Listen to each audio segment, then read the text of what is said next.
Bonjour, aujourd'hui je vais préparer des chapatis. Donc pour la pâte, vous avez besoin de 100 g de farine de blé complet. Vous pouvez prendre de la T110 ou T80 selon votre préférence. 100 g c'est l'équivalent pour 2 chapatis. Vous pouvez doubler ou tripler les quantités selon le nombre souhaité. Donc je mets la farine, je mets une cuillère à soupe de yaourt nature, une pincée de sel. Vous mélangez tout.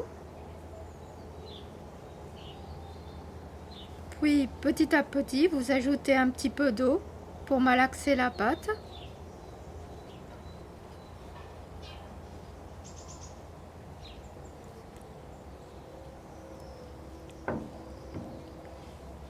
Il faut que la pâte soit bien souple pour avoir des chapatis tendres. Le yaourt va lui donner une texture moelleuse.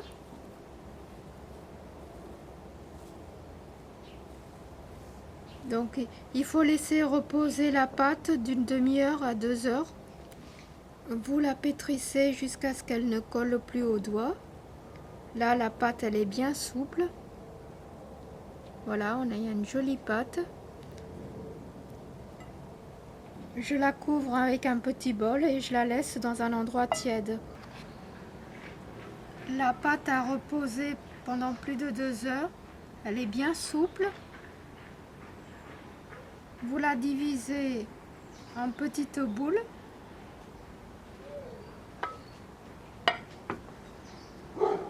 Vous façonnez des petites boules. Farinez le plan de travail. Étalez la pâte.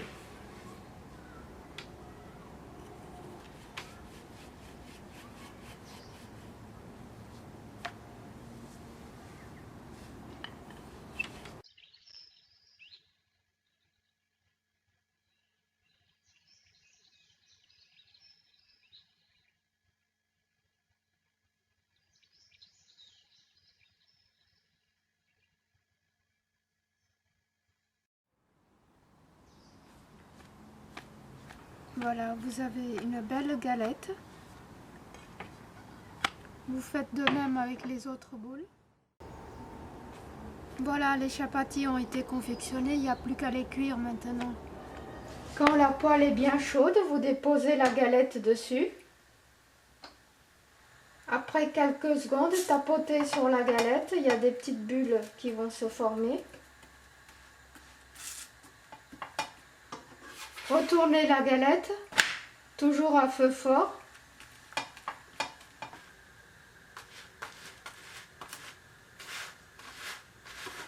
Voilà, la galette commence à gonfler. Vous pouvez mettre un peu de ghee ou de beurre fondu ou de l'huile à votre convenance.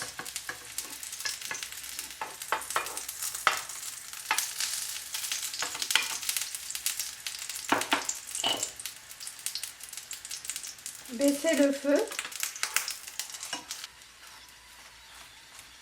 Badigeonnez de ghee l'autre face.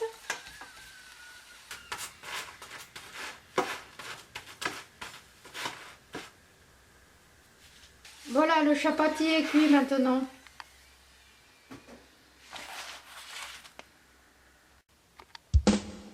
Les chapatis sont prêts à être dégustés avec des crevettes au lait de coco et des courgettes sautées. Vous trouverez ces recettes sur mon blog. Merci, à bientôt.